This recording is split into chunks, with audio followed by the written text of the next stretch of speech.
e eu queria sugerir ele entrar no meu grupo de Bubble Deck, se o senhor não se importa. Pode entrar, pode entrar. Perfeito, professor. Obrigado. Esse assunto aí para o Tiago, é o assunto da nota do A2, né? Tá? Aí depois o Cleiton explica melhor para você. Obrigado, professor. Ok, vou retomar aqui. Voltando aí, falar da classificação das fundações, né? Dos itens. Eu estava falando da cota de arrasamento, um item importante de atenção para quem também está na parte de execução, né? É aonde que eu paro a minha fundação, né? Principalmente nas estacas, né? A questão da nega, que é uma verificação da fundação das estacas, no momento que também que é possível de se parar, né? Nega e falsa nega, a gente vai falar sobre isso. Pressões admissíveis, viga de equilíbrio, que é um item, é um detalhe de um tipo de fundação específica.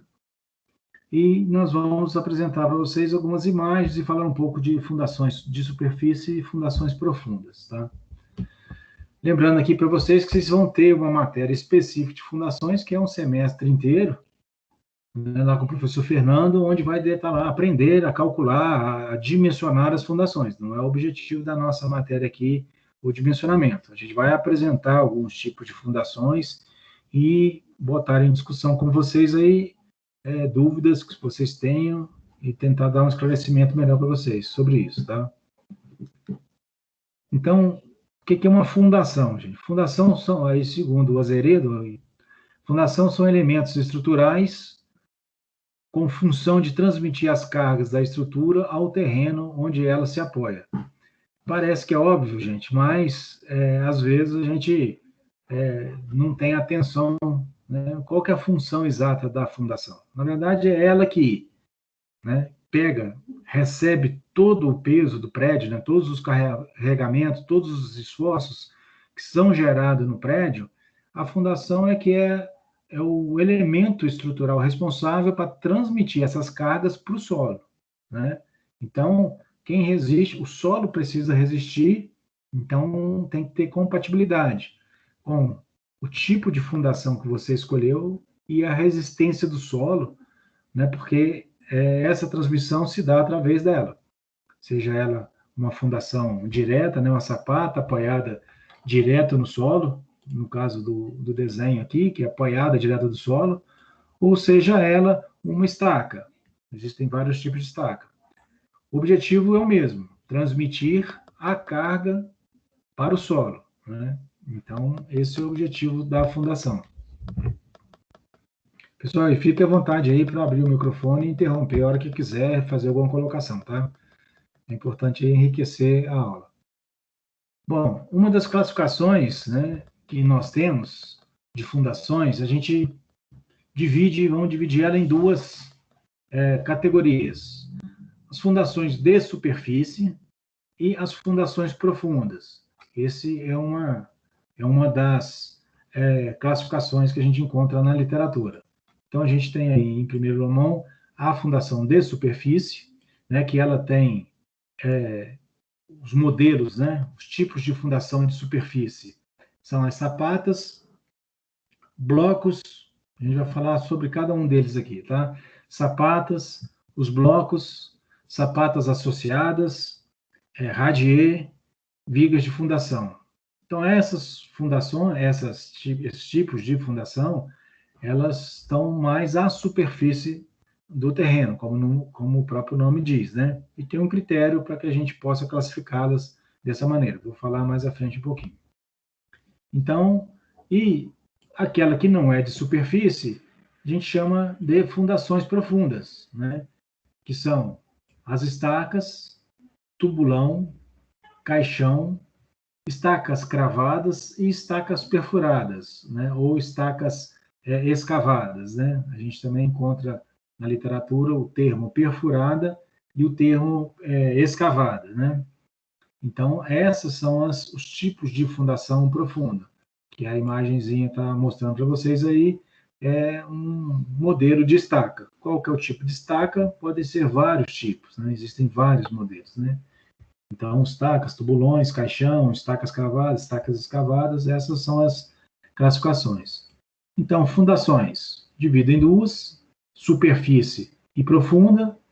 Da superfície, nós temos as sapatas, blocos, sapatas associadas, radiezes, vigas de fundação, ou seja, toda aquela que está mais aflorada no terreno, né, com pouca profundidade. E a gente tem as estacas, onde vai buscar a resistência do terreno mais profundo, né, que são as estacas, tubulões, caixões, estacas cravadas e estacas perfuradas ou escavadas. Essa é uma das classificações que a gente encontra na literatura. E outra classificação que nós temos, aí elas já dividem de maneira diferente. A gente tem fundações diretas, né? Vou ampliar aqui um pouco para vocês enxergarem, fundações diretas e fundações indiretas, ou fundações profundas, né? Qual que é o critério, né, para essas duas aqui? A fundação direta, basicamente, é toda aquela fundação que, ao transmitir a carga para o solo, ela se dá pela sua base, né? Pela área da sua base, né? Ou seja, aqui, de novo, na imagem, seria, eu tenho uma fundação, seja ela o sapata, bloco, o que for, mas a base dela é que está transmitindo as cargas para o solo. E na fundação indireta, né? O que é a filosofia, né? A fundação indireta, na verdade, as tensões são transmitidas para o solo não na base da fundação, ela é transmitida ao longo da estaca, né? Do tipo de estaca que você está fazendo. Então, ou seja, basicamente, é o atrito lateral da estaca que está segurando, que está resistindo e transmitindo as cargas para o solo. Então, basicamente, essas duas diferenças, né? Para direta e indireta. Agora, nessa divisão na literatura, lá, a fundação direta, a gente tem elas rasas e profundas, porque a gente inclui nas profundas aqui os tubulões e os caixões. Porque o tubulão, apesar dela ser uma estaca profunda, né, poderia se classificar ela como uma fundação indireta, teórica, assim, às vezes confunde-se com a indireta, mas não pode, a gente não pode confundir um tubulão como uma fundação indireta, porque é justamente a base do tubulão que transmite as cargas para o solo. Então, ele é uma transmissão direta para o solo, né? Então, a base do tubulão é que faz essa transferência de carregamento. Então, ela está classificada aqui como uma fundação de transmissão de carga direta, né? Então, a gente tem as diretas, sim. E as estacas, pode transmitir a carga na base também ou não?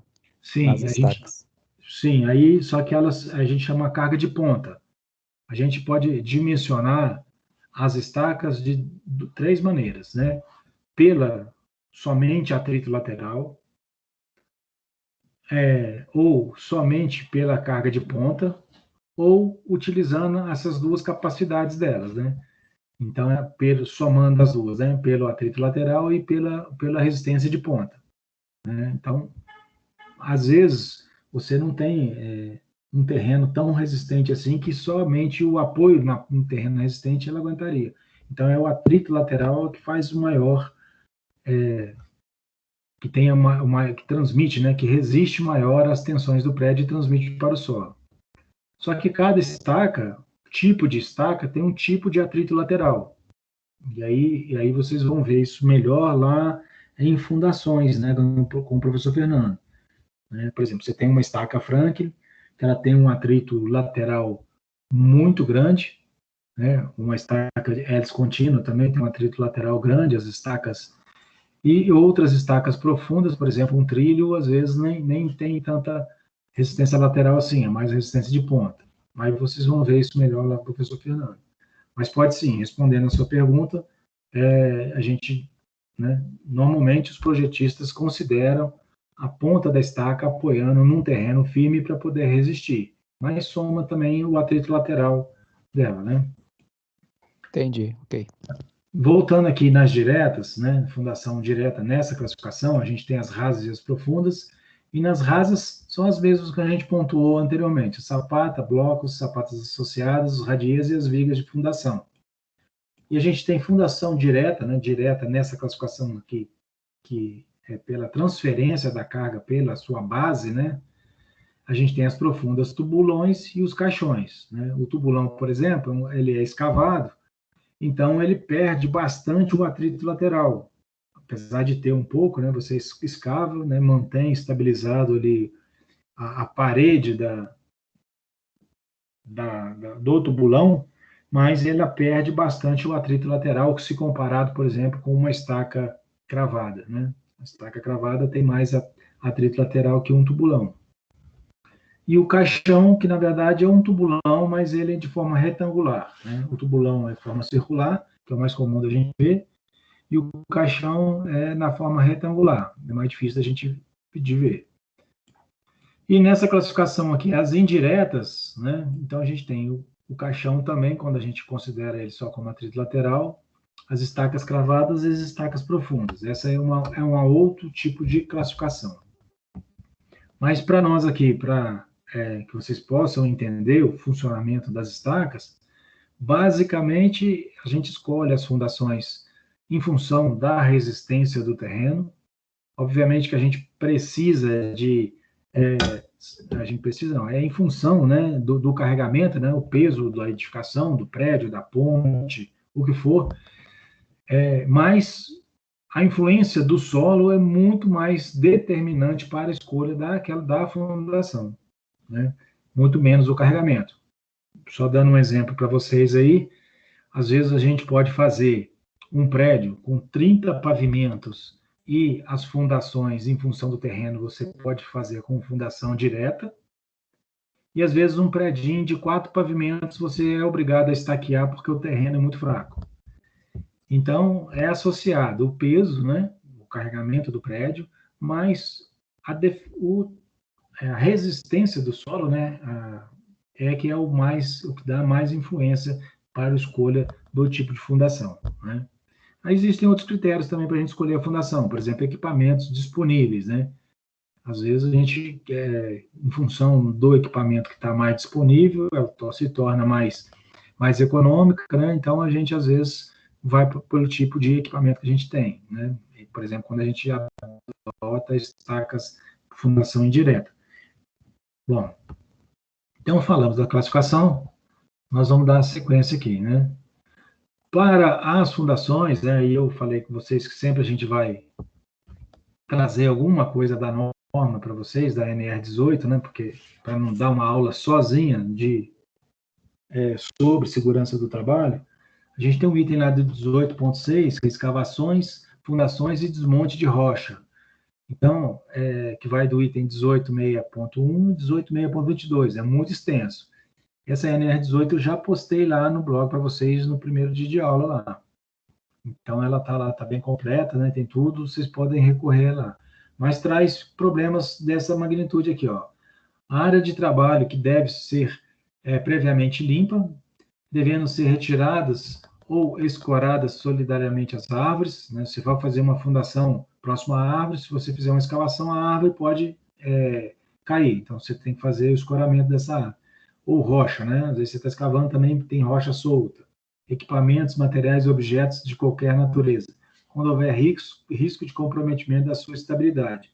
A gente tem que saber, na execução da minha fundação, se eu vou provocar instabilidade, por exemplo, de um talude, né? Às vezes eu vou fazer uma estaca com bate-estaca, né? Cravada, né? Tem impacto, gera ondas, e aí meu talude vai resistir a esses impactos? As edificações vizinhas vão resistir a esse impacto? Então, eu tenho que cuidar disso. Aí, lá no último item da norma, o equipamento de descida e içamento de trabalhadores, no caso de tubulões, o operário, ele desce lá embaixo do tubulão para poder fazer o alargamento da base. Vou mostrar um pouco mais adiante para vocês. E aí, esse item fala disso. O equipamento de descida e içamento de trabalhadores e materiais utilizados na execução de tubulões a céu aberto devem ser dotados de sistema de segurança com travamento atendendo aos seguintes requisitos para as suas operações. Aí tem uma série de requisitos, né? Então, o operário desce numa corda, mas tem que ter um cinto de segurança.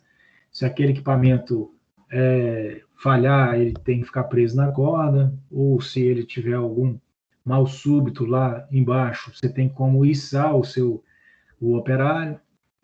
Então, um tubulão, por exemplo, é uma fundação comum aqui da nossa região, mas que traz um risco muito grande para os operários, né? Eu, particularmente, eu prefiro os fazer com equipamentos. Agora, na sequência, nós vamos trazer algumas definições, né? A gente falou lá dos tipos de fundações, mas vamos iluminar para vocês cada um delas, tá? Então, fundação em superfície. Então, quando a gente falou lá na classificação, a gente falou das fundações em superfícies diretas ou superficiais. Qual que é esse critério, né? Então, fundação em que a carga é transmitida ao terreno predominantemente pela pressão distribuída sobre a base da fundação. Então, olhando na imagenzinha aqui, ó, eu tenho a fundação e a base dela, né? Ela tem uma base suficiente para diminuir as tensões no solo. A gente sabe lá que tensão é força sobre área. Se você tem uma área maior, a tensão, quanto maior a área da base, menor vai ser a tensão no solo, né? Então, é o caso das sapatas. Você tem sapatas bastante largas, então 2 por 2 metros, então você está distribuindo sobre 4 metros quadrados. Então, se você passar de 4 para 8 metros quadrados, por exemplo, você está diminuindo a tensão no solo. Então, quanto maior for a sua base, menor é a tensão no solo, né? Então, pela pressão na sua base e em que a profundidade de assentamento, aí é outro critério, né? Em relação ao terreno adjacente, é inferior a 2 vezes a menor dimensão da fundação. Então, a gente considera que ela é superficial quando uma das dimensões não, a menor dimensão, por exemplo, uma sapata 2 por 1, a menor dimensão é 1, então a profundidade a gente considera que ela é superficial a partir do momento que ela tem 2 vezes a menor largura da sua base. Então, se é 1 a 2 metros de profundidade. Então, se ela é, por exemplo, 3 por 4, a menor dimensão é 3, então 2 vezes 3, 6. Então, a gente considera que ela é superficial. Tá? E aí a gente tem várias, né? A gente tem os blocos, tem sapatas, as vigas laterais, as sapatas tipo bloco, a gente tem seção das sapatas, a gente tem os radiês, a gente tem as grelhas, né? Que são alguns tipos de fundação, a gente vai detalhar um pouco melhor para vocês aí. Sapata, então, né? A sapata é um elemento, ela é estrutural e ela é armada. A gente considera que ela é sapata, tem esse formato. Normalmente, né, as tensões, como vem do pilar, ela é distribuída numa forma angular. A gente tem as sapatas, a gente faz ela chanfrada porque não faria sentido eu fazer ela quadrada, porque não teria tensões nas laterais dela, né? Então, normalmente faz ela chanfrada. E elas são armadas para ser consideradas sapatas, né? Então, pode ser quadrada ou retangular, mas tem esse formato prismático e ela é armada, né? Então, a definição correta dela é elemento de fundação superficial de concreto armado, dimensionado de modo que as tensões de tração nela produzidas não podem ser resistidas pelo concreto, de que resulta o emprego de armadura. Pode ter espessuras constantes ou variáveis, e sua base em planta é normalmente quadrada ou retangular, ou ainda trapezoidal. Então, quando ele fala aqui que ela tem que evitar as tensões de tração no concreto, porque o concreto, na verdade, ele não resiste à tração. Ele resiste muito bem, excepcionalmente bem, ao esforço de compressão. Então, esse esforço que é gerado de tração, a armadura que resiste a essa tração. Então, por isso que aquelas sapatas a gente tem que armar, para que se houver um esforço de tração, nessa sapata, no esforço horizontal, por exemplo, você tem, a princípio, a gente imagina que é só carregamento vertical que vai para a sapata, né? O peso do prédio apoia na sapata e ela transmite verticalmente para o solo. Mas existe movimentos laterais do prédio que geram momentos e com isso gera flexão. Então aí você tem que armar as sapatas. Um outro conceito, normalmente bloco. O bloco, na literatura, ele é quadrado ou retangular, mas de alguma maneira não necessita de armação. Ou seja, a gente tem certeza absoluta que não existe esforço de tração, só vai ter esforço de compressão, então não tem necessidade de armar. Então só o concreto sozinho aguentaria o esforço de compressão. Então o bloco é um elemento de fundação superficial de concreto, geralmente dimensionado de modo que as tensões de tração nele produzida possam ser resistidas apenas pelo concreto. Então, são tensões infinitamente baixas que o concreto possa resistir, sem necessidade de armadura. Pode ser as faces verticais ou inclinadas, ou escalonadas. Né? Você pode fazer um trapézio, por exemplo, que apresentam plantas, seções quadradas, retangular ou mesmo uma poligonal. Então, o bloco apresentando aí para vocês aí, ó, é um elemento estrutural também, mas normalmente não necessita de armação. Né? Então, você não tem esforços de tração nele. Aí é usado em pequenas residências, né, onde você não tem necessidade não tem esforços horizontais. Então, não precisaria de ter armado. Mas é raro normalmente a gente coloca uma armadura, nem que seja mínima, em um bloco, né? Mas é possível. Se a gente, no cálculo estrutural, entender que não existe esforço de tração, a princípio, não tem necessidade de armadura. Outra definição para vocês é a questão das sapatas associadas. Então, a sapata associada, eu emendo, né, a fundação e dela saem vários pilares, né? Então, ela tem esse formato que está aí na imagem aí para vocês. Né? Então, é uma sapata corrida e eu saio vários pilares dela, né? Então, a transferência da resistência para o solo está pela base, né? Aqui já um desenho e um corte. Então, aí você tem a sapata e dois pilares nascendo aqui. Ó. Então, aqui seria um pilar. E aqui outro pilar. Então, na mesma sapata. Isso também é possível. Tá? Então, são sapatas associadas. Sapata comum a vários pilares, cujo centro em planta não esteja situado em um mesmo alinhamento. A gente tem os radiês, né, que são sapatas associadas que abrangem todos os pilares da obra, ou seja, todos os pilares, todos os carregamentos estão distribuídos no radier, que na verdade é como se fosse uma laje armada apoiada diretamente no solo. É muito utilizado aí, por exemplo, nesses empreendimentos de casa popular e esses predinhos Minha Casa Minha Vida, quando o terreno permite, né, você não tem, por exemplo, um solo colapsível, aí é possível, né, fazer ela superficialmente.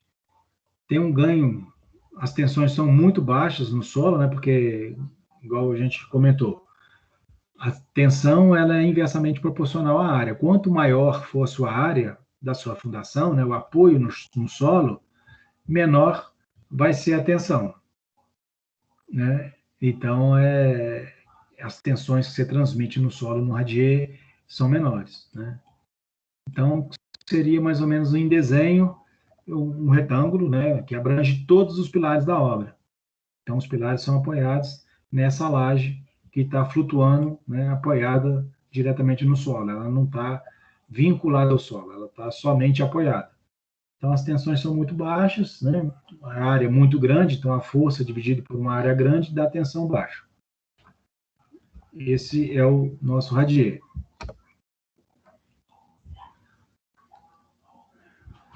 Pessoal, só um minutinho aqui.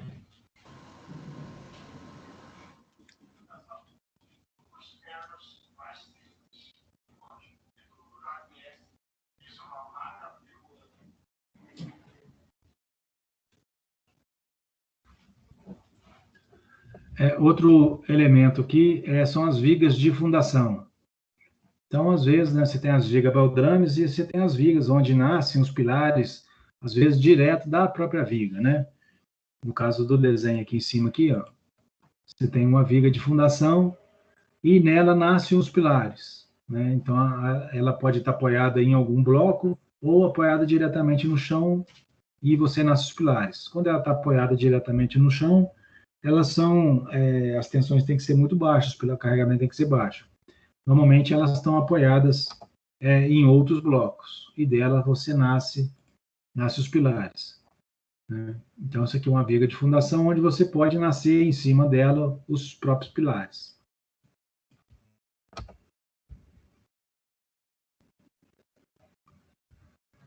Bom, ali a gente falou algumas das fundações, as fundações indiretas ou superficiais, né? Então, e o conceito de fundação profunda. Então, é aquela em que o elemento de fundação transmite a carga ao terreno pela base, que é a resistência de ponta, né? Vai estar aqui na ponta dela, resistência de ponta, e por sua superfície lateral, resistência de atrito do fuste, ou pela combinação das duas. Então, as estacas, as fundações profundas, ao longo do fuste, né? Ao longo da estaca, vai gerar um atrito aqui com o terreno. E esse atrito, ele é favorável para que as tensões sejam distribuídas, né? Sejam distribuídas. Então, você tem o atrito lateral, que vai, essa estaca, ela vai transmitir as tensões pelo solo, e o solo vai resistir a isso, né? E tem também a resistência de ponta, né? Na ponta da estaca, ela aí, para considerar a resistência de ponta, ela tem que estar cravada no terreno firme, na parte da resistência de ponta, né? Então, quando o terreno tem resistência suficiente, o projetista de fundações vai adotar o critério de apoiar a sapata num terreno resistente. Quando você não encontra o resistente, aí você teria uma fundação, uma estaca muito longa e, né, 15, 20, 25, 30 metros de profundidade, uma estaca que ao longo desses 30 metros as tensões vão sendo distribuídas e com isso somente o atrito lateral vai segurar as estacas.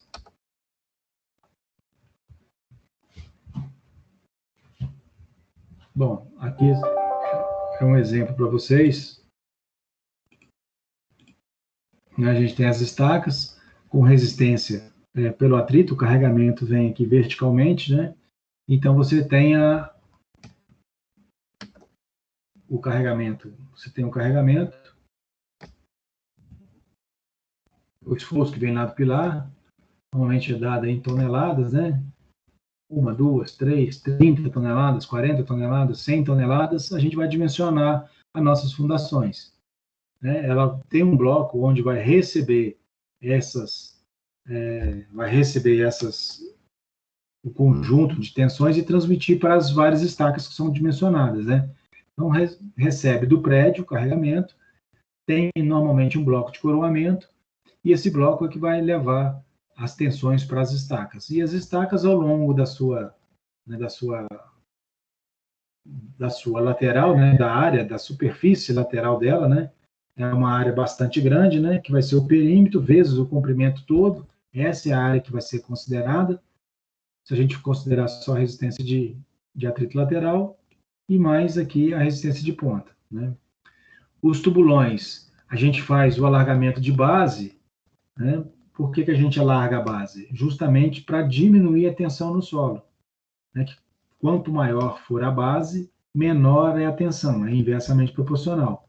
Então, a gente faz o tubulão e lá embaixo o operário desce, faz o alargamento da base e, com isso, na hora que você concreta, né, essa base ela está maior, então a tensão ela é distribuída por uma área menor, então ela fica menor, né, o terreno precisa de menor resistência. Aqui mais uma imagem, você tem vários tipos de estaca. Vocês têm estacas, né? Normalmente as pré-moldadas, né? Que elas têm um apontamento, né? Estaca cravada, estaca de madeira, por exemplo, ela tem uma ponta para poder ajudar a facilitar na penetração do solo. Você tem estacas que são cravadas, por exemplo, a estaca tipo Frank, né? Ela é cravada, vou mostrar a imagem para vocês mais à frente, e lá embaixo da base dela existe o alargamento que é feito mecanicamente, né? É com o apiloamento, né? É um pilão que vai batendo até que a base se alargue. Então, o atrito de uma estaca Frank, ela é muito grande, né? O atrito lateral. A gente tem as estacas escavadas, que elas ficam mais retas, né? A escavação fica mais perfeita, né? A parede do tubo fica mais perfeita. O atrito lateral, por exemplo, de uma estaca escavada é menor do que uma estaca Frank. E o tubulão, por fim, aqui, que tem uma base maior, então, normalmente, a distribuição de tensão se dá somente pela base. Então, o que é estaca, na verdade, gente? Estacas é um elemento estrutural esbelto, introduzido ou moldado no solo. Ela pode vir pré-moldada e você crava, ou você vai moldá-la ela no solo, por cravação ou penetração. Tem a finalidade de transmitir cargas ao solo, seja pela resistência de ponta ou seja pela superfície lateral. Aqui algumas imagens para vocês. Ó. Aqui é a estaca pré-moldada, ela vem pronta e a gente crava ela no solo com um bate-estaca. Bate na estaca aqui e ela vai penetrando até chegar na profundidade de projeto. E aqui já é uma estaca escavada. Aí a gente escava no solo, retira a terra, né? Uma premissa da estaca escavada é que a terra vai sair, né? Então, eu escavo e depois dessa escavação eu concreto e coloco a armadura. Então existe uma diferença da estaca cravada para a estaca escavada, né?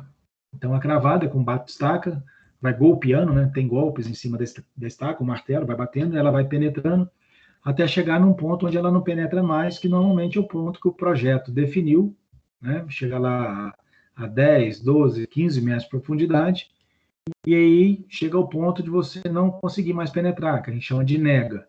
Vai batendo, batendo na estaca, e ela não consegue mais penetrar. Então ali é o ponto de nega da estaca. Na escavada, escava na medida de projeto. Professor, Sim. normalmente essas estacas que quando vai batendo, elas não chegam a um ponto que... Normalmente são feitas de quê? De concreto, de madeira ou de ferro, para não quebrar, tipo, quando o bate-estaca estiver batendo. Então, o bate-estaca, ela é proporcional à resistência da estaca, né? Mas você tem das três materiais que você falou. Você tem estaca pré-moldada de madeira, você tem ela de trilho, né? Com perfil metálico, e você tem ela de concreto. Aí as estacas de concreto, essa que que eu mostrei na imagem aqui, é uma estaca de concreto, de seção circular. Tem vários perfis. Você tem ela quadrada, você tem ela oitavada, né? Com 8 faces, 6 faces. E o martelo é compatível com a resistência dela, né?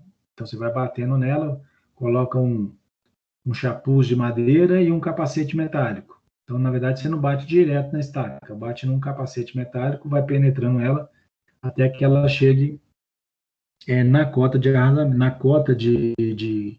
definida lá em projeto, onde que ela não consegue mais penetrar no solo. Então, esse é o ponto de nega que a gente fala, ela não penetra mais. Mas pode ser de concreto, de aço, num perfil metálico, ou de madeira. A de madeira, ela está muito em desuso, né, por conta depois dos pré-fabricados, pré-moldados de concreto, então a de madeira é menos utilizada. Tá certo, entendi. Os tubulões, então, aqui no caso, gente. Os tubulões são elementos de fundação profunda, cilíndrico, em que pelo menos na sua etapa final de escavação, né, lá no finalzinho, né, destinada ao trabalhador. Então, você pode ser que mecanicamente você faça ela parte dela, com um trado mecânico, um equipamento, Mas lá no final, né, para o alargamento da base, a gente ainda não tem equipamento que consegue fazer esse alargamento da maneira que a gente precisa. Então, acaba um operário descendo ela lá. E ela pode ser a céu aberto, né, ou ela pode ser com ar comprimido, né? Às vezes, por exemplo, os solos, as estacas são muito profundas, então o operário, para fazer o alargamento da base, ele desce numa campânula, que a gente chama, que é esse equipamento aqui, ele desce, é pressurizado o ar, e ele vai trabalhar lá embaixo, existe uma camisa metálica, ele vai lá embaixo e faz o alargamento da base. Depois o operário sobe e você faz a concretagem. Essa é o tubulão, você tem os dois, a céu aberto e o ar comprimido. Aqui no DF usa muito a céu aberto, usa demais. Aqui mais uma, acho que eu estou repetindo a imagem aqui.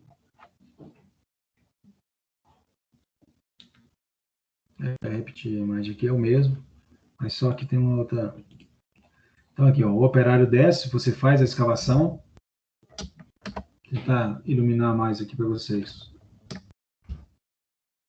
Aqui é a escavação, né? Ó. O furo da escavação, escava.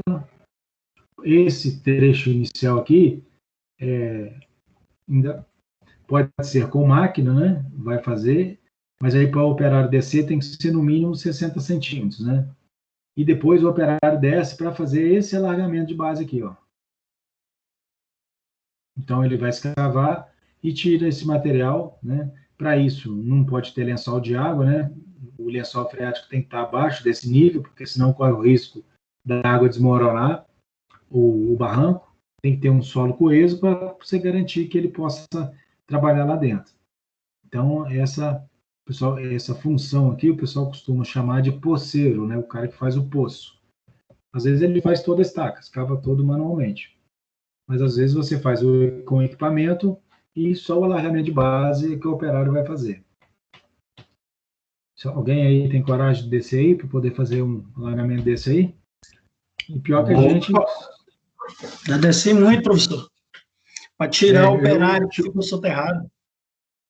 Soterrado, né? Então, eu, assim, participei de algumas obras que inicialmente era foi definida como... Quando eu vim para Brasília, eu sou do interior do Rio, né? Então, eu trabalhei no Rio e São Paulo, e lá a gente não tem esse tipo de fundação, a gente não faz, né? Porque normalmente está abaixo do nível do mar, e o solo é areia, então a areia não tem coesão, ela cai, então ele não tem. Quando eu vim para cá, me surpreendi com essa... Eu conhecia de literatura, mas nunca tinha executado. Tem nenhuma proteção? Não tem proteção. Tem, às vezes, uma camisa metálica, né? Mas normalmente não tem. Ele faz escavação a céu aberto e o operário desce e vai escavar. E tem que inspecionar, né? Você vai acreditar só no operário? Você tem que ir lá inspecionar. Então, eu me deparei com isso aqui, eu não tive coragem de descer, eu pedi para alterar o projeto. Eu falei, não tem como eu ver, não vou descer, então vamos mudar o projeto aí. Não fiz, não. Mas é muito comum em Brasília e, na verdade, ela é bem econômica, né? Do ponto de vista de custo, ela é bem econômica. E a gente não tem... aí o colega falou aí, você é da Defesa Civil, né? Do Bombeiros, né? Oi. Corpo de Bombeiros, professor. Mas hoje estou então, cedido para a Defesa Civil, tanto eu como o Thiago. Então, isso aí você pode dar o depoimento aí, o quanto é crítico isso, né? É uma atividade perigosa, né, professor? Eu falo descer muito, mas é brincadeira. Mas algumas ocorrências a gente já atendeu de funcionário que ficou soterrado na escavação. Eles não respeitam o que o senhor já passou já nas primeiras aulas, que esse tipo de atividade tem que ser feita no período seco. Eles querem desafiar e fazer no período chuvoso, aí acontecem os soterramentos. E às vezes aí, você pode até confirmar ou não, para o pessoal ter uma ideia, às vezes o cara, um soterramento onde vai no peito da pessoa, né? Você está numa vala e seu aterro, né? Pode comprimir o peito da pessoa, se você demorar demais a tirar, o cara morre. Às vezes não foi totalmente enterrado, mas às vezes o pulmão dele é pressionado, ele fica asfixiado e pode morrer. Ele não consegue respirar. Então não precisa deitar enterrado. O diafragma dele fica preso e ele não consegue fazer os movimentos para respirar. Então, é muito crítica essa questão da escavação, tá? Então, as escavações, as contenções da escavação, a gente tem que tomar cuidado. E, de preferência, no nosso planejamento de ataque, é fazer as fundações em época não chuvosa, né?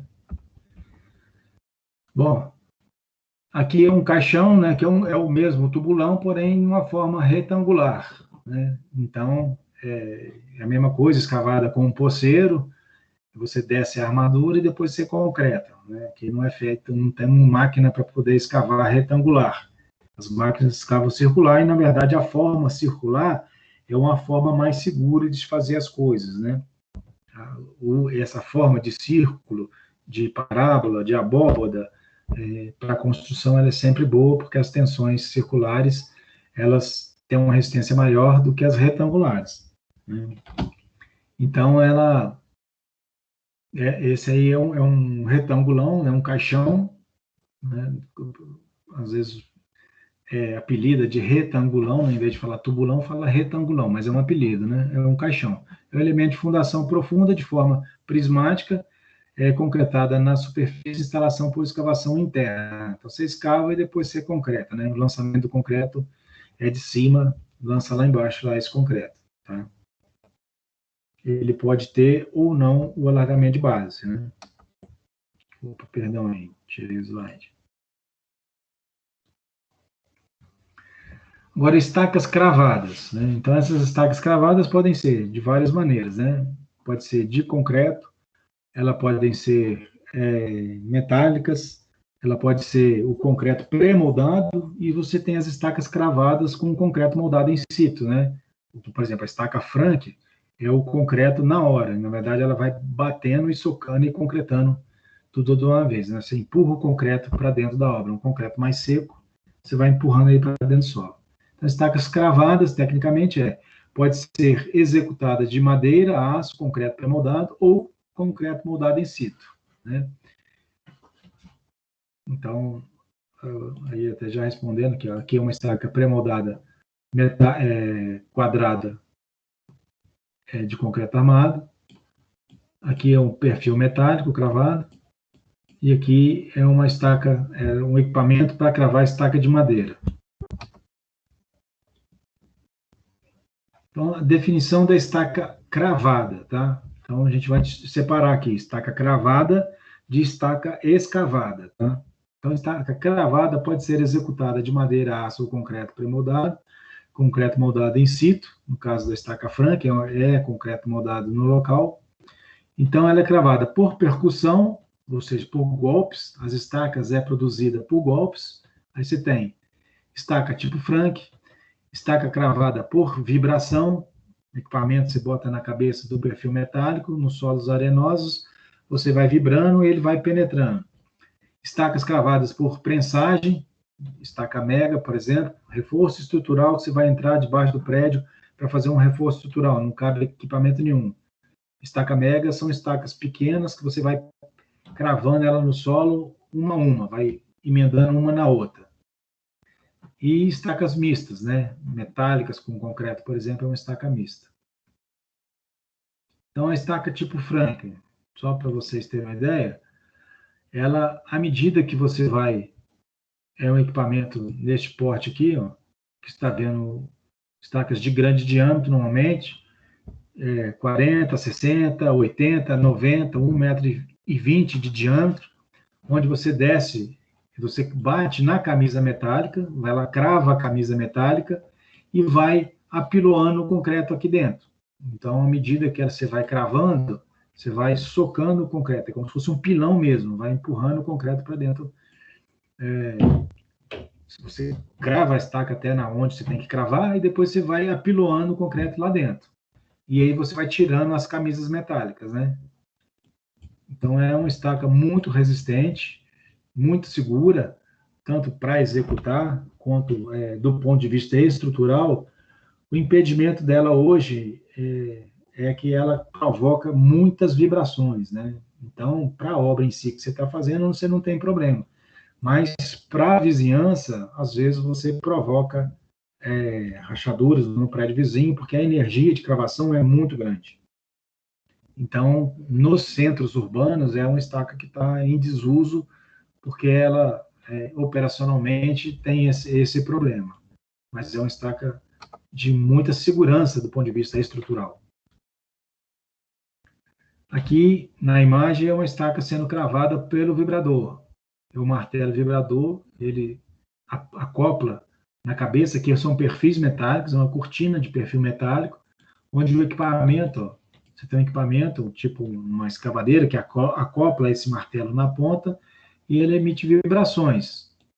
E essas vibrações é que faz a estaca ser cravada. Pessoal, se estiver passando depressa demais, ou estiver lento demais, vocês vão me sinalizando aí.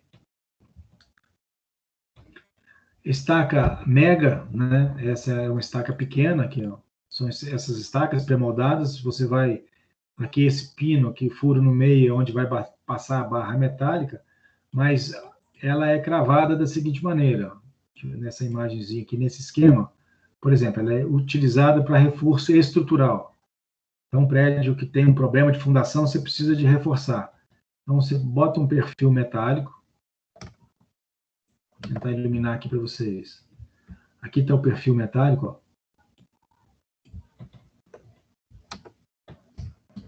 Perfil metálico aqui na ponta. Um macaco hidráulico. Um macaco hidráulico. E o macaco hidráulico, ele empurra o perfil metálico lá para cima, mas, na verdade, o objetivo é o peso do prédio com o macaco hidráulico empurrar as estacas para baixo. Então, aqui é uma estaquinha, você bota a ponta, depois você vai emendando uma estaquinha na outra até atingir o solo resistente. Então, aqui é um macaco hidráulico que você vai empurrando ela para baixo, né? Então, é uma penetração que você está fazendo. Então, para reforço de prédio estrutural, né, não cabe um equipamento embaixo, aí muitas vezes usa essa estaca tipo mega aqui. Não sei se ficou claro para vocês, mas na dúvida vocês têm que... Eu só não entendi como que empilha elas na estrutura lá, para ficar embaixo da estrutura. Vamos voltar lá. Então, na verdade, é assim, ela é cravada uma a uma, entendeu? Então, o que você faz? Você crava esse perfil metálico, aqui só está o desenho do perfil metálico, mas é uma estrutura metálica fixa. Como se fosse um pórtico metálico. Vou tentar. Mas a estrutura de cima, ela tá solta, então. Não tem nada segurando ela, antes de colocar. Ela está presa nesse perfil metálico, porque não está desenhado aqui. Ó. Ele é um perfil que como se forma um pórtico, assim. Ó. Tem o perfil.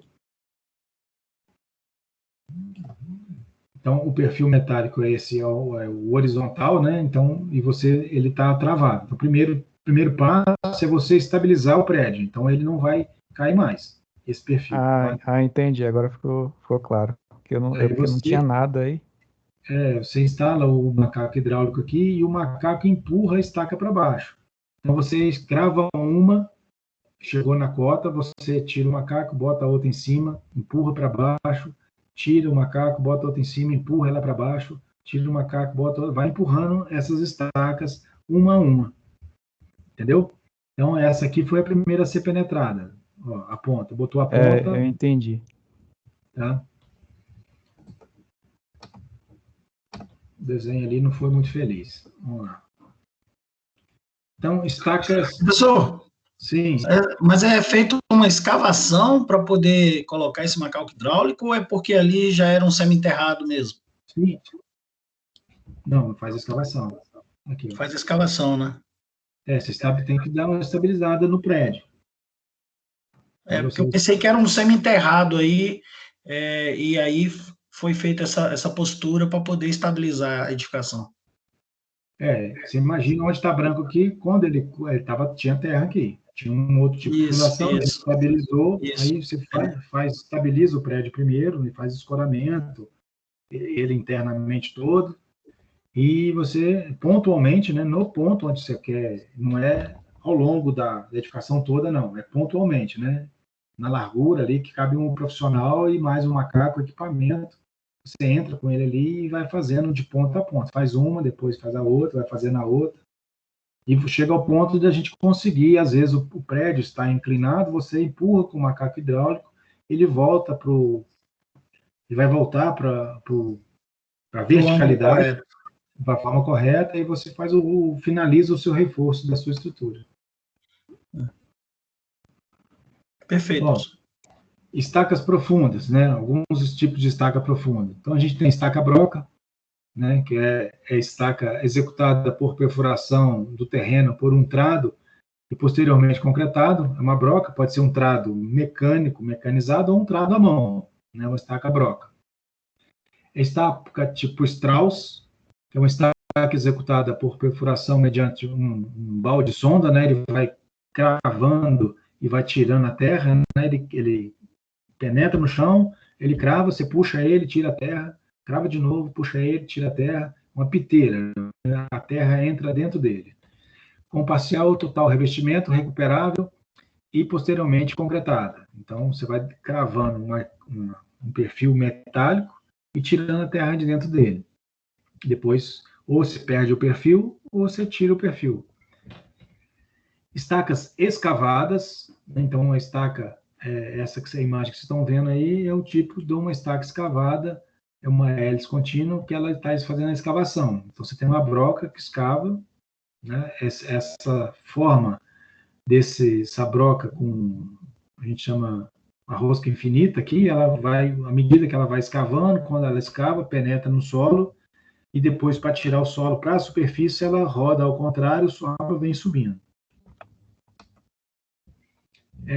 Estaca injetada, né, que são estacas na qual, por meio da injeção sob pressão de produto aglutinante, né, você injeta nata calda de cimento, por exemplo. Normalmente, calda de cimento, procura-se o aumento da resistência e atrito lateral do solo, né? Então, para a estaca raiz, é esse tipo de estaca. Você entra com uma manchete, faz a escavação com um perfurador e pressuriza a calda de cimento, a nata de cimento, por uma alta pressão. A bomba joga com pressão e aí ela vai empurrando o solo ali e aumentando o atrito lateral. A estaca raiz também é uma estaca de muita resistência estrutural, difícil de executar, assim, de administrar a execução dela, gera muita lama e tudo mais, mas é uma estaca, do ponto de vista de resistência, estruturalmente muito boa. Então, a estaca broca. Então, um trado, aqui na imagem está como se fosse um trado mecânico. O que é a limitação dela? Na verdade, é a força do indivíduo, né? Chega um ponto que o indivíduo não consegue fazer essa perfuração manualmente. Mas existem equipamentos também que você faz esse furo, né? Você faz o furo, tira a terra para a superfície, aí fica uma terrinha solta lá no fundo, você tem que apiloar essa terra para ela não ficar frouxa, solta, não contaminar o concreto, e você lança o concreto da superfície, né? O concreto vem de cima para baixo, você joga o concreto, né? Então você vai preenchendo, lançando o concreto. Então essa estaca é tipo broca, né? Então a estaca tipo Strauss, né? Estaca executada por uma perfuração num balde, então você tem uma sonda, né? Vou tentar ampliar aqui para vocês aqui, ó. No esquema, na verdade a imagem é isso aqui, ó. Você tem essa sonda, que é essa camisa aqui, ó, uma camisa metálica. Você crava essa camisa metálica primeiro e você desce com essa sonda, no que ela bate no solo aqui, a terra entra dentro, você puxa, tira a terra, né? E você faz a circulação de água para lavar o furo. É bem bagunçado esse tipo de obra, fica muita lama em volta, mas é utilizada. Então ela é estaca Strauss. Então é uma estaca que é escavada. E essa camisa metálica, eventualmente, você ou deixa ela presa lá, ou você saca essa camisa metálica, tira ela fora. Então, é assim que é executado. Esse equipamento aí, ele é manual ou ele Não, ele é a piteira, você crava, você bate primeiro a camisa metálica até a profundidade que você quer, ou pelo menos parcialmente, ela não precisa de ser toda revestida, pode ser parcialmente revestida. Você crava essa camisa com um bate-estaca, e depois essa sonda aqui, você levanta e o próprio peso dela, quando bate no solo, vai lá dentro, ela vai cravando e você puxa e tira a terra, né? ela é bem rudimentar também, sabe? Aí tem agora umas estacas com um caminhão, né? Aqui, ó. É um caminhão onde tem uma broca no fundo dele aqui. A limitação do caminhão, eu acho que é 28 metros. Um caminhão potente consegue escavar, fazer um furo de 28 metros de profundidade. Mais que isso, acho que não consegue. Então, ele vai cravando, ele crava, volta, tira a terra, joga fora, crava, tira a terra, joga fora. Aí depois fica o buraco lá e você concreta, né? Às vezes faz mais de um buraco por dia, então é a mesma coisa. É um trado, faz o furo, tira, lança a armação, prende a armação, normalmente ela é presa aqui na superfície, e normalmente a estaca não é totalmente armada, só arma os primeiros metros dela, né, de cima para baixo aqui, ó, né, os 3, 4 primeiros metros, você arma ela, porque só para resistir aos esforços horizontais que tem aqui, e você lança o concreto daqui de cima. Aí você faz 2, 3, aí com o equipamento atrás, você consegue fazer diâmetros maior do que manualmente. Um caminhão, por exemplo, né? Saca de 40, 50, 60 centímetros consegue fazer. Então é uma sequência a sequência lógica é a mesma da broca do trado à mão, porém feita com um caminhão. Aí com o caminhão com esse equipamento você consegue fazer maiores diâmetros, né? Tem mais energia de escavação e maior profundidade.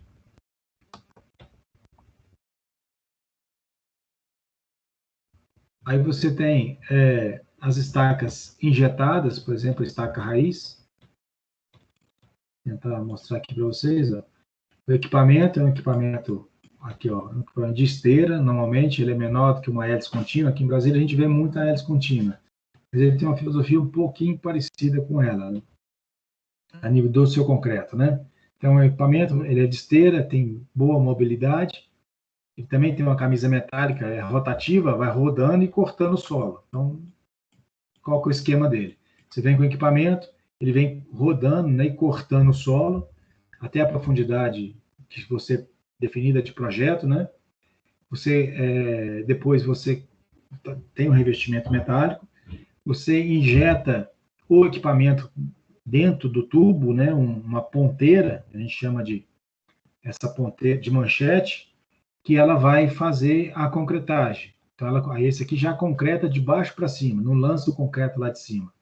Essa ponteira que vai descer aqui, ó, vai descer lá no finalzinho. Não sei se vocês estão vendo aqui, ó. Aqui é uma ponteira, ó. É uma ponteira e ela vai lançar o concreto lá de baixo para cima. Né? Então, ela vem concretando e vem subindo a ponteira. Então, até a hora que o concreto chegar aqui em cima, limpo, aí está finalizado a sua concretagem. Então, esse concreto é um microconcreto, na verdade, né? Uma argamassa rica em cimento, 400 quilos de cimento por metro cúbico, areia média, por exemplo, e uma bomba que vai bombear esse concreto lá de baixo para cima. Então, você começa a concretagem de baixo para cima. Isso, por exemplo, né, evita que a água entre dentro do furo. Então, você concretando de baixo para cima, você vai concretando, concreta um pedaço, puxa a camisa, concreta outro pedaço, puxa a camisa, e com isso, e ela é alta pressão, então o solo em volta dela também vai se conformando. Né? Ela vai entrando nos poros do solo ali, por isso que ela tem esse nome de estaca raiz. Então, a estaca, na qual, por meio de injeção sob pressão de produto aglutinante, que é a argamassa, né? Calda de cimento, procura-se aumentar a resistência do atrito lateral de ponta ou ambas, né? Bom, a gente falou aí de algumas estacas cravadas e algumas estacas escavadas, né? Estacas cravadas normalmente são as pré-moldadas, exceção não ser pré-moldada é a estaca Frank, que ela é o concreto moldado no local, mas é um concreto que é apiloado, né? O martelo vai socando esse concreto lá dentro, é moldado no local. Então é por golpeamento. E as estacas escavadas, escava o solo, né? Ou eventualmente retira o solo até em cima ou empurra o solo para as laterais e concreta a estaca no caso das estacas escavadas, o concreto é lançado de cima, e as estacas injetadas, o concreto é lançado de baixo para cima. Nós vamos falar aqui de uma coisa importante, pessoal, da gente ter, que é a tal da cota de arrasamento. Tá? Principalmente quem cuida, acompanha a execução das fundações, é uma coisa importante da gente botar atenção. Né? Então, o que é, tecnicamente? Cota é a cota em que deve ser deixado o topo de uma estaca ou tubulão, demolindo ou cortando o excesso acima desta cota. Precisa ser definida de modo a deixar a estaca penetrar no bloco de coroamento um comprimento que satisfaça a transferência da carga. Então, vou tentar mostrar aqui para vocês. Ó. Nesse desenho aqui, ó, eu tenho a minha estaca, mas o que é a cota de arrasamento? A cota de arrasamento é onde eu vou parar a minha estaca. Qual que é esse nível que eu estou parando a minha estaca aqui? O amarelo ficou muito claro. Vou trocar aqui.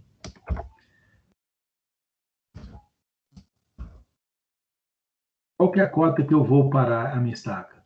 Se eu parar ela muito baixa, como é que eu faço, né?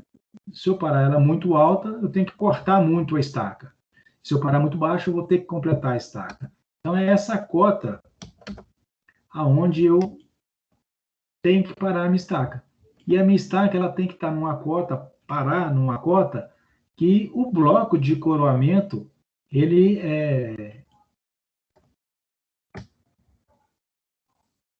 o bloco de coroamento, ele abrace essa estaca, né? Então, não sei se vocês conseguiram visualizar aqui. Mas por que essa cota de arrasamento é importante? Porque ela define as alturas do prédio. Meu prédio eu não posso errar nessa cota, né? Então, eu tenho uma referência de nível, a gente falou isso lá em locação, que eu vou transferir essas referências para a minha fundação. Então, eu tenho que saber qual que é a minha referência de nível do meu prédio, né? Qual que é a referência de nível, quanto que eu tenho que escavar e quanto que eu tenho que parar a minha estaca. Porque senão eu vou ter que completar a minha estaca, estruturalmente isso não é bom, ou tem que cortar. Né? Também eu tenho que cortar o mínimo possível. Né? E o serviço é esse, eu tenho várias estacas, né? A minha estaca tem que estar dentro do meu bloco. Então, ela tem aqui, por exemplo, 5 centímetros dentro do bloco, eu vou apoiar a minha armação em cima das estacas, essa superfície dela tem que ser preparada. Eu não posso deixar uma estaca pontuda aqui. Eu tenho que nivelar, né? O concreto não acaba perfeitamente. Depois eu tenho que fazer uma operação de retificação dessa cabeça da estaca. E essa retificação é com cuidado, porque a estaca não pode quebrar, né? Não posso botar um martelo rompedor, o concreto está firme, eu tenho que cortar ele de modo a não danificar a minha estaca. Então, essa é a cota de arrasamento, que quem cuida da execução tem que estar muito atento a ela para que não ocorra erro. Não tem necessidade nem de concretar mais e não posso concretar menos. Então, eu posso parar na cota de arrasamento e depois fazer somente uma regularização da cabeça da estaca para mim receber o bloco. Né? Essa regularização aqui que eu falo é deixar a cabeça da estaca retificada, retinha, né? Porque o concreto nem sempre para bonitinho. Tem que retificar essa cabeça aqui para que as tensões sejam distribuídas igualmente na estaca. Essa cota é a cota de arrasamento que a gente tem que ter cuidado, tá? Não sei se vocês tiveram a oportunidade de acompanhar alguma fundação, alguma coisa assim. Então, quando a gente fala de cota de arrasamento, é isso que nós estamos falando. Outra coisa importante nas estacas cravadas é o ponto de nega. Então, eu tenho lá, a minha sondagem, por exemplo, definiu que eu tenho que fazer a minha estaca pré-moldada 15 metros de profundidade. Então, vou cravar a 15 metros de profundidade. Mas não é só cravar a 15 metros de profundidade. Eu tenho que verificar se o terreno a 15 metros ele está realmente resistente. Né? Então, essa que a gente chama de nega. É quando eu cravo a estaca e ela não penetra mais. Né? Então, lendo aqui para vocês. Ó, o que é nega? Penetração da estaca em milímetros correspondente a 1/10 da penetração para os últimos 10 golpes. Então, o que quer dizer? Vou tentar demonstrar aqui para vocês.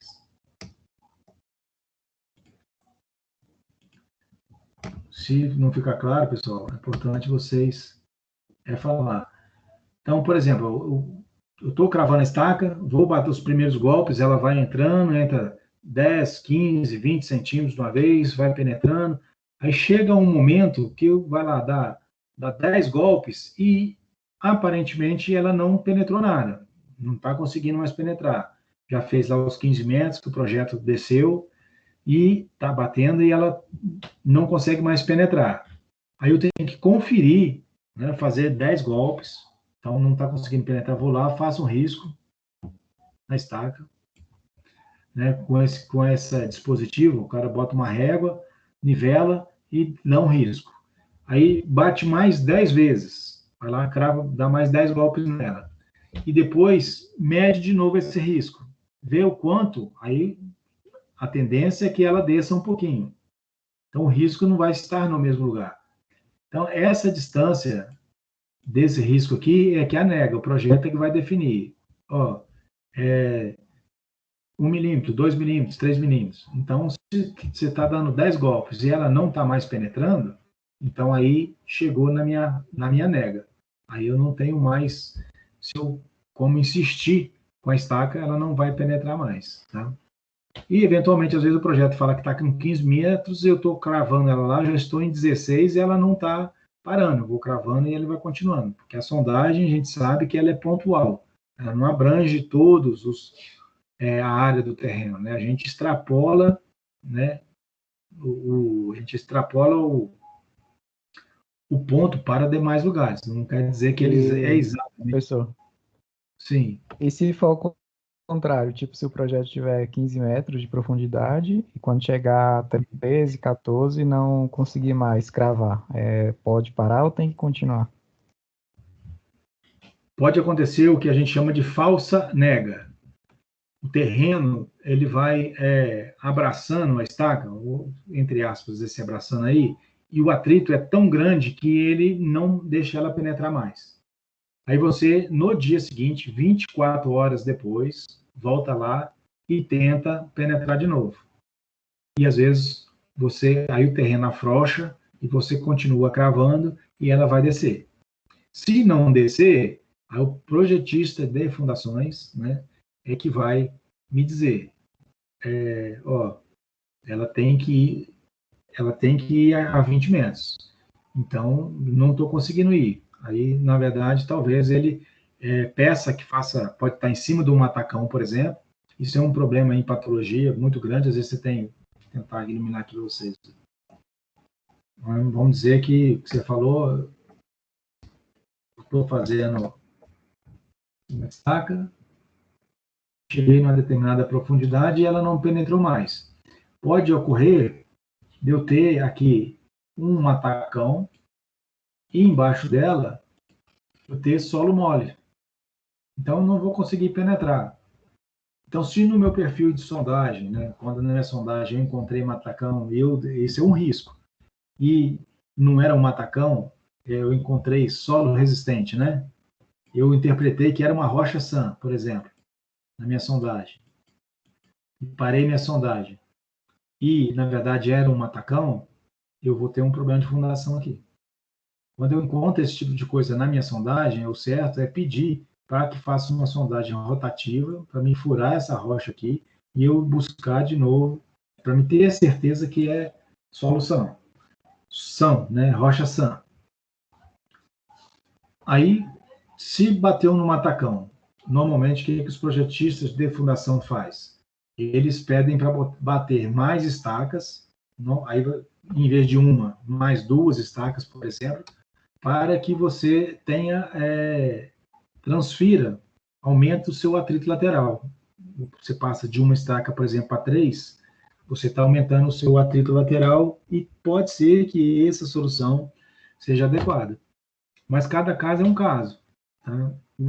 A sondagem deve prever essas questões de, na verdade, a rigor, assim, vocês vão ver lá em patologia, uma matéria que a projeção vai passar para vocês, patologia das fundações, um dos maiores problemas é esse, né? Você estaca que parou numa cota não definida por ela ser impenetrável e depois embaixo daquele solo tinha solo mole.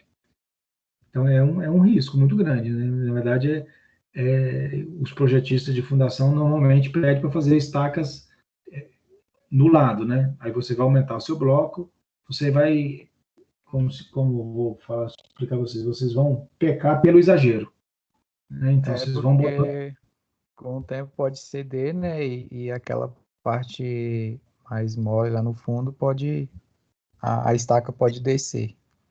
Isso, a tendência é essa. Se você parar simplesmente e não avisar o projetista de fundação, você tem que avisar. Olha só, você previu aqui 20 metros, eu estou com 15 e não estou cravando. Aí você vai parar obras, vai fazer mais sondagem para verificar, ou ele vai definir, então crava mais 2 estacas em volta, te dá aí aquele bloco de fundação, em vez de tu ter 2 estacas, ele vai passar a ter 4, por exemplo, entendeu?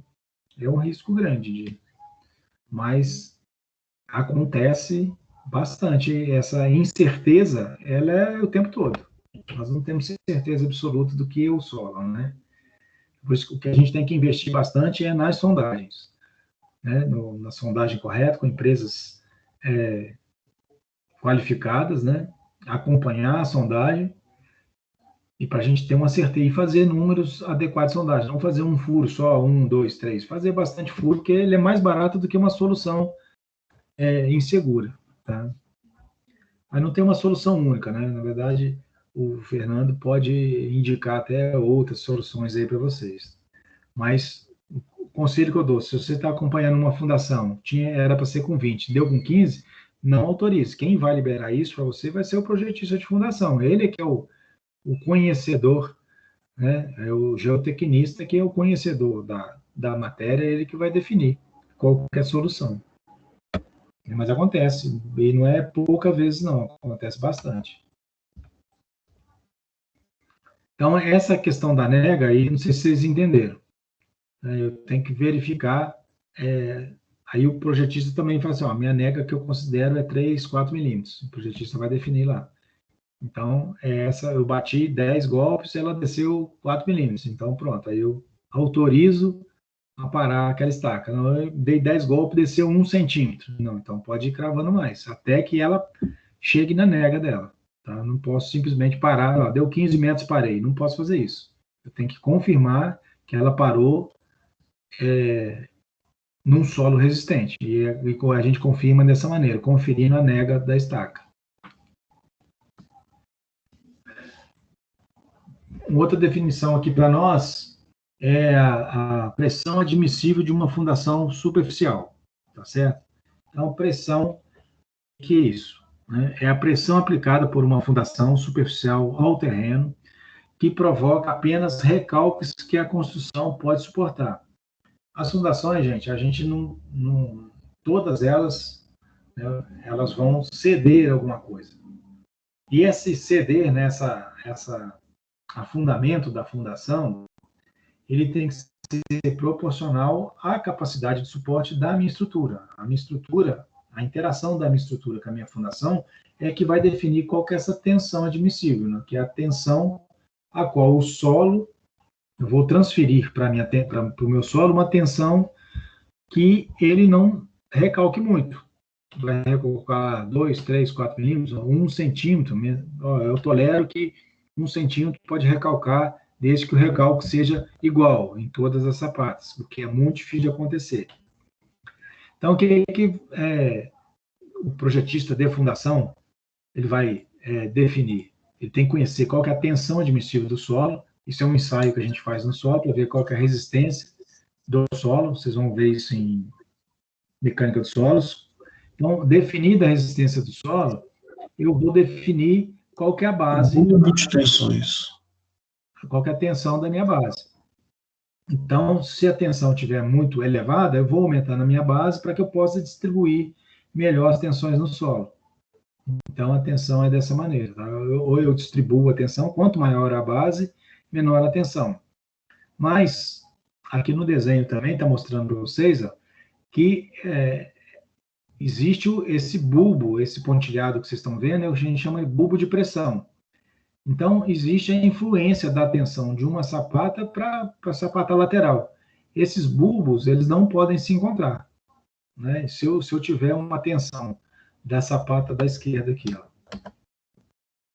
dessa sapata aqui, ó, se esse bulbo de pressão aqui, ele fosse assim, ó, pegando o outro aqui, maior, então, na verdade, o solo, nesse ponto, ele estaria somando tensões de duas fundações. Isso é prejudicial para a fundação, isso não pode acontecer. Então, aí, às vezes, se adota fazer sapatas associadas, junto uma sapata na outra, para que possa a tensão ser distribuída de maneira uniforme. Então, isso teoricamente, é a questão da tensão admissível das fundações. Professor, porque eu acho que é razoável trabalhar com recalque, né? O recalque ele é uma coisa natural. O que é prejudicial e é patológico é o recalque diferencial, né? Justamente com esse bulbo de tensões aí. Justamente. O recalque que o colega está falando, diferencial, é se, por exemplo, essa estaca, ela descer um pouquinho e essa outra descer mais. Então, houve uma diferença no recalque aqui, ó. Então, é isso aqui que a gente chama de recalque diferencial. Aí, o que vai acontecer com o prédio? O prédio vai torcer, né? Ó, o prédio, vamos dizer que ele era um pórtico aqui. Se uma fundação desceu mais que para a outra, a estrutura vai inclinar. Isso aqui, às vezes, a estrutura não suporta. Ela tem um limite que ela suporta, mas é pouco, né? O recalque, por igual, na minha estrutura em cima, em si, se for tudo igual, não acontece nada. Eu vou ter problema de desnível, de degrau, de escada, acesso de rampa, isso eu vou ter esse problema. Mas se for diferencial, aí não, eu gero outras tensões na minha estrutura que não estava prevista. Aí vocês vão ver isso bastante em patologia e vai ver isso bastante na matéria de fundações e um pouco em patologia. Carga admissível sobre as estacas do tubulão. Então, qual que é a carga admissível, né? Então, a gente faz alguns ensaios para ver uma estaca de 30 metros, de 30 centímetros de diâmetro. Qual que é a carga que ela consegue suportar? Está dimensionada para 30 toneladas. A gente faz um ensaio do dobro da carga e vai ver quanto que ela rompe, né? Leva ela a 60 toneladas, por exemplo. Então, qual que é a definição correta da carga admissível? A carga admissível são os esforços que vêm do prédio, né? É aquela que sobre ela é aplicada nas condições de trabalho, no conjunto das fundações, condição de trabalho, ou seja, o meu prédio pronto é a condição de trabalho. Provoca apenas recalques que a construção pode suportar. Então, essas tensões admissíveis, a tensão admissível é a tensão no solo. A carga admissível é o peso do prédio. Qual que é essa carga do prédio admissível que vai provocar recalques apenas, recalques simples, né? Não vai causar recalques diferenciais, apenas recalques admissíveis, né? Então, a norma trata lá desses recalques admissíveis, tá? Então, isso é a definição de carga admissível. Recalque diferencial, é o que o colega antecipou aí, ó. Então, o recalque diferencial é quando uma fundação, ela inclina mais do que a outra. Né? Você tem num prédio, aqui tem mais do que duas fundações, mas aqui é só um desenho, né? Então, ele vai torcer o prédio, né? Então, aqui tem a linha da vertical, aqui a linha da verticalidade, a gente dá para ver que o prédio está inclinado, né? Então, isso aconteceu muito em Santos, antes do pessoal entender direito o que estava acontecendo. Santos é litoral de São Paulo, para quem não conhece. Então, lá, em camadas muito profundas, tem argila mole, material mole, né? Então, tem camadas resistentes na superfície, mas abaixo da camada resistente tem material mole. Então, com o adensamento dos prédios, muitos prédios, as tensões na argila, a argila é incompressível, ela foi se deformando, os prédios foram inclinando. Então, essa inclinação, ela não é por igual, é por recálculo diferencial. Né? Hoje em dia, lá em Santos, por exemplo, não existe fundação direta mais. Todos os prédios são estaqueados, vai lá no fragmento de rocha, numa rocha sã, que a gente chama, né? Estaqueia. Hoje não acontece mais isso lá.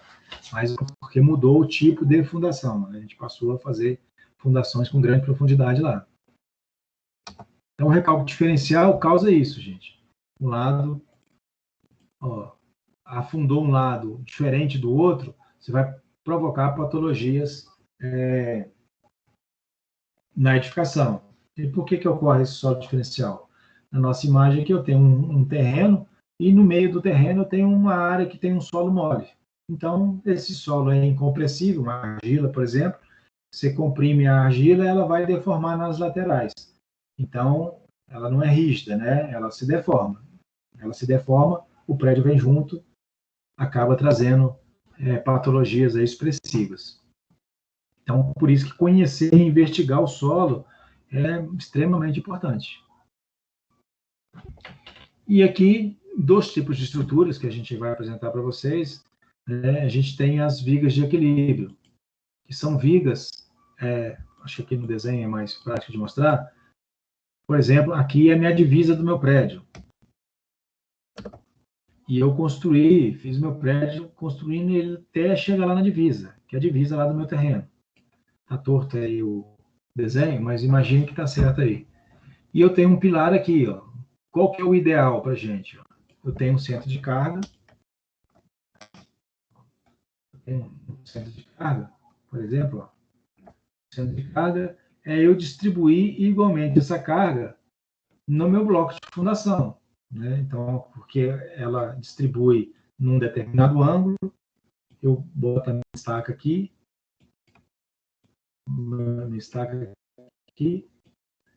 isso é o normal. Eu vou coincidir o centro de gravidade do pilar, que está aqui, com o centro de gravidade da minha estaca. Isso é o ideal. Mas como é que eu vou, no pilar de divisa, eu vou fazer com o meu centro de gravidade? Eu não posso invadir o terreno vizinho. Né? Então, o que é feito? É feita uma viga de equilíbrio. Eu vou construir um pilar. O meu pilar está lá na divisa, previsto em projeto. Foi necessário, né, que eu colocasse ele em projeto. Eu tenho que construir a minha sapata aqui, mas vocês vão ver que ela está excêntrica, né? Não coincide o centro de gravidade dessa sapata, ele é aqui, ó. E a minha carga está ali naquela ponta. O que vai acontecer aqui? Eu aplico a carga aqui, eu tenho uma reação contrária, vocês já viram lá, eu vou fazer isso aqui girar. Né? Então, vai haver um momento. Né? Então, o que a gente faz? Eu ancoro no pilar, né, na fundação mais próxima, eu faço uma viga de equilíbrio. Né, que eu vou combater, isso aqui vai tentar subir, e eu vou, nessa sapata, trazer o centro de gravidade, vou trazer o meu centro de gravidade para o conjunto, né? Então, eu vou equilibrar as situações aqui. Então, a viga é ou viga de equilíbrio ou viga de alavanca, cada um chama, tem um nome aí. Isso aí seria uma forma de prevenir o recalque diferencial? Não. Isso é uma forma... Bom, se você não fizer isso aqui, essa sapata ela vai rodar. Na verdade, você está dando estabilidade à sua estrutura. Tá? Não é bem o recálculo diferencial, porque ainda assim pode ter um recálculo diferencial aqui se tiver. O recálculo diferencial está muito a ver com o desequilíbrio das cargas do prédio nas fundações. Isso é um ponto. Eu tenho cargas desequilibradas, né? Então, ou seja, eu transmito tensões diferentes no solo.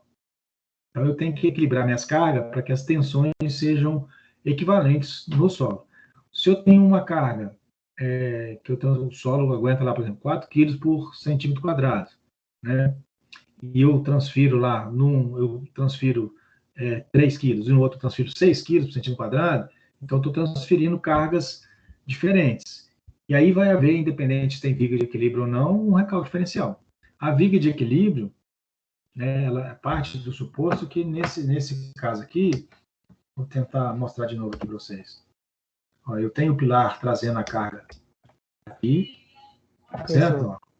Sim. É quando, tipo, por exemplo, quando é na planta, faz divisa com o terreno do vizinho. Eu não posso invadir o subsolo dele para fazer a sapata lá embaixo. Isso, não pode. Ah, Então, entendi. Aí entendeu? Então, vai ficar meio que na metade, né? O pilar em cima da sapata. vou fazer aqui, vamos fazer aqui linha de vermelho, aqui uma linha vermelha, tentar fazer aqui, ó. Aqui é a divisa do vizinho, ó, essa linha vermelha. Tá? A linha vermelha é a divisa do vizinho. Então, eu não posso fazer essa, porque o ideal era eu equilibrar, coincidir o centro de gravidade do pilar com o meu bloco, né? O ideal era eu fazer um bloco aqui, ó. Esse era o meu ideal. Então, eu não posso fazer isso, né? Então, o que vai acontecer aqui? Ó, esse aqui, se eu não fizer a viga de equilíbrio, o carregamento está aqui, o centro de gravidade da estaca, eu não posso avançar ela lá no centro de gravidade da estaca, vai estar aqui. Então, tem um desequilíbrio de forças aqui, não tem? Então, que vai a tendência? A tendência as forças, quando não são coincidentes, elas não estão na mesma normal, no mesmo eixo, eu vou acontecer um giro aqui, ó. A tendência é rodar, né? Essa aqui vai para cima e essa vem para baixo e rodar essa peça. Então, a viga de equilíbrio vai servir para ancorar essa sapata, essa peça aqui. Então, eu estou distribuindo novamente o centro de gravidade, eu estou transferindo o centro de gravidade mais para o centro, e essa sapata aqui, ela vai ter esforços não só de compressão, vai ter esforço de tração. Então, ela vai evitar que a sapata levante, né? Ela está presa nessa ponta aqui. Quanto maior for o braço de alavanca, menos tensão eu estou levando para essa lateral aqui. Então, não tem muito a ver com o recalque diferencial, não. Ele tem a ver realmente com o equilíbrio das forças. Então, aqui é uma construção de uma viga de equilíbrio. Aqui é a divisa de um prédio, ó. Aqui está no limite da divisa, o pilar está aqui no cantinho. E aqui é a sapata mais próxima, onde fez a ancoragem dela, para que não houvesse o desequilíbrio das forças. Para isso que a gente faz essas vigas de equilíbrio.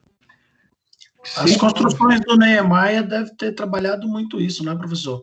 Porque ele gostava muito de arquitetura diferente, não era tão quadrada, né? Era mais arredondadas, mais suspensas. Essa situação aqui acontece 100% das obras da Orla do Rio de Janeiro, por exemplo, onde você constrói em 100% do prédio, né? Então, você está sempre construindo na divisa. Em centros urbanos, 100% dos centros urbanos, você está construindo na divisa, os subsolos estão sempre lá na divisa, né? Então, aquela viga ali que está ali naquela divisa, aquele pilar que está ali naquela divisa, você tem que, ele está excêntrico, você não consegue coincidir o centro de gravidade do pilar com o centro de gravidade da sua fundação. Então, ali naquele ponto, sempre tem uma excentricidade, aí você combate a excentricidade com a viga de alavanca. Então, quando os subsolos são colados nas divisas, né, dos prédios, né, aí nos centros urbanos você constrói os prédios todos colados um do outro, sempre vai acontecer essa situação aqui. Então, essa é uma situação comum nos grandes centros urbanos aí, você constrói nas divisas.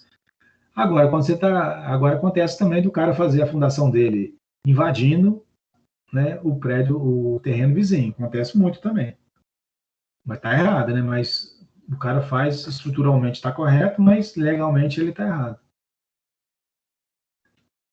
Bom, sapatas corridas, né? Sapatas corridas, às vezes você faz uma cava, faz as sapatas, elas podem ser de concreto ou de alvenaria, né? Sapatas corridas de alvenaria de tijolo, por exemplo. Você tem esse tipo de fundação também. Não tem armação, não tem nada, você tem certeza absoluta que não tem tração, então você constrói com esse ano de 45 e nasce o seu pilar ali em cima, está tudo certo. Para edificações pequenas, Nesse caso aqui, é claro que as bases às vezes ficam grandes, né? 1,5 m e tal, você consegue distribuir com menos tensão. As fundações antigamente, antes do concreto armado, todas elas eram feitas dessa maneira aqui, ou de pedra, ou de alvenaria, eram feitas dessa maneira. Sapatas isoladas, né, de concreto armado, é uma sapata que você só nasce um pilar dentro dela, isso é um conceito.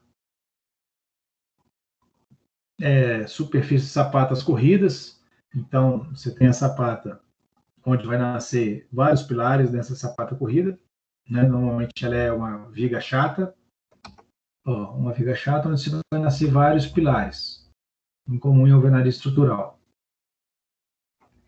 O nosso radier, agora são algumas imagens aí para vocês. Ó.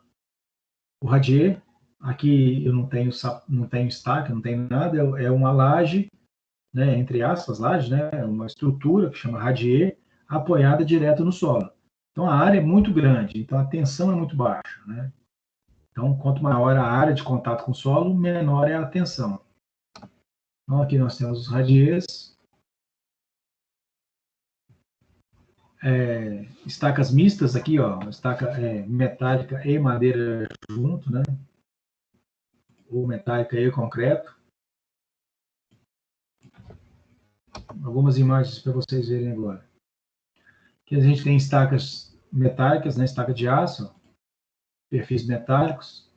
Normalmente tem um formato de um I ou de H, né? Ó, a patologia nesses perfis metálicos, o problema deles é que eles são muito esbeltos, né? São muito finos. Quando ele encontra, por exemplo, um matacão, uma pedra muito grande embaixo, você continua cravado, em vez dele romper o matacão, ele amassa a ponta dele e ele continua sendo cravado. Então ele entorta. Esse é o risco desse perfil. Aqui é uma cortina de estacas metálicas. Estacas pré-moldadas, aí tem várias seções, né? Eu mostrei circular. Essa aqui é uma 6 faces, uma hexagonal. Aqui é um formato de um X ou uma cruz, né? São pré-moldadas. Aí na hora de cravar, a gente bota um chapuz de madeira aqui em cima e um capacete metálico. O martelo bate em cima do capacete metálico para não quebrar a ponta dela. Aqui a gente tem estaca tipo trado, que pode ser o trado manual, que tem limite da força da pessoa, né? Não vai muito fundo.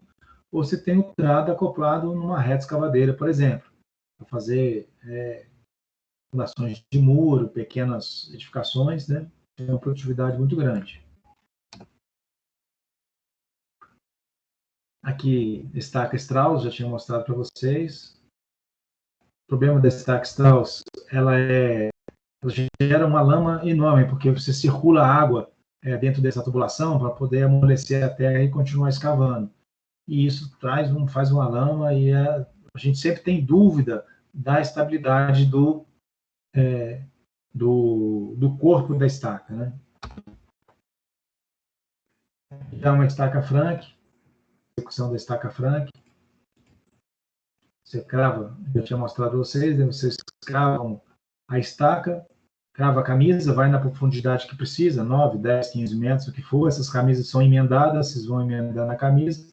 E vocês, depois que ela chega, você joga o concreto. Esse aqui é um concreto mais seco, lança o concreto, e ele é um concreto que é apiloado, ele vai batendo e cravando o concreto lá dentro. Então, é o concreto moldado no local, né? Não é lançado, ele vai sendo apiloado.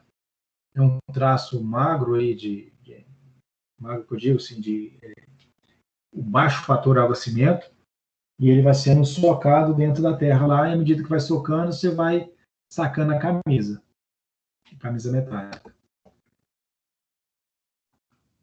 Aqui é a estaca hélice contínua. Hélice contínua monitorada. A operação da estaca hélice contínua, você tem vários equipamentos. É o equipamento, você precisa de uma bomba e do concreto junto. A operação aqui ela é toda junta. Você faz a escavação e você já concreta a sua estaca. Então, é uma logística bastante complexa, mas a estaca ela é muito boa. Então, você precisa de estar no canteiro de obra, os caminhões de concreto, a bomba de concreto e tudo funcionando. Se um desses aqui não funcionar, você não concreta a sua estaca. Você escava e imediatamente você tem que concretar. Estaca raiz, também você escava e concreta imediatamente, só que a bomba é acoplada no equipamento. E a argamassa é feita na própria obra. Então, a logística é mais simples do que a estaca raiz. Aqui o tubulão de novo, passando para vocês. E alguns itens que a gente tem que verificar no controle executivo de estacas profundas. Tá? Então, vamos separar aqui estacas extras. Professor, Sim. o que define o tipo de estaqueamento? É mais o tipo de terreno, se é um silt, se é argiloso, se é areia, ou é o tipo de obra? Não, mas vamos com... tem um peso maior, é a capacidade de suporte do terreno. Né? Se a capacidade de suporte, nível de lençol freático, por exemplo, então você tem um terreno que tem suporte abaixo do nível da água. Pronto, já vai definir um tipo de estaca, por exemplo. Você não pode fazer estaca escavada abaixo do nível da água. Somado a isso ao seu carregamento. Qual que é a capacidade de suporte do solo é o que mais pesa. E depois o carregamento. Qual que é o seu carregamento? Né? Eu já fiz fundação direta em prédio de 30 pavimentos, fundação direta, e já fiz estaca em prédio de 4 pavimentos. Então, na verdade, o solo é que é o mais determinante, né? O tipo Mais de solo. determinante. O mais determinante. Só que aí o segundo passo é o carregamento, né? Então, depois do que o solo é o carregamento, tá? Pontos de verificação. O nível do lençol freático também, né? A camada resistente e o nível de lençol freático é uma coisa que a gente tem que olhar. Às vezes eu tenho a camada resistente que está superficial, beleza, não tem problema. Se eu tenho uma camada resistente, mas ela está abaixo do lençol freático, aí eu vou ter que usar estacas, por exemplo, ou pré-moldadas, ou estacas que são encamisadas. Hélice contínua, a estaca raiz, que tem a camisa, para a água não entrar dentro da estaca durante a execução. Né? A estaca escavada, por caminhão, por exemplo, não tem como eu fazer. Ela só pode fazer acima do nível do lençol freático. Então, pontos de atenção para estacas estacas cravadas, né? Comprimento real da estaca abaixo do arrasamento. Então, qual que é o comprimento? Está correto? De acordo com o projeto? É uma coisa que eu tenho que verificar. Suplemento utilizado, tipo e comprimento, né? Qual que é o comprimento da minha estaca? Estacas de 4 metros, estacas de 6 metros, uma coisa que eu tenho que observar. Desaprumo, né? O equipamento aqui, por exemplo, ele pode desaprumar a estaca. A gente fala que as carregamentos são verticais, né? Se a minha estaca está inclinada, fora do projeto, existem estacas que a gente faz inclinada de propósito. Mas se ela está fora do projeto, então meu carregamento não está coincidente. Então, o desaprumo do equipamento aqui é uma coisa que eu tenho que verificar. Características do equipamento de cravação, se ele tem a energia adequada para a minha cravação. Energia adequada é nem mais, nem menos. Se eu tenho um martelo muito potente, acima da capacidade da minha estaca, é prejudicial. E se eu tenho um martelo abaixo da minha capacidade de romper o solo, também não vou conseguir fazer. Então, a condição do meu equipamento também tem que verificar. Negas ao final da cravação, que a gente explicou da nega, né? Se ela não é uma nega falsa, se é a nega verdadeira. A qualidade dos materiais utilizados, ou seja, o concreto meu está adequado, ou os agregados para fabricar o concreto estão adequados.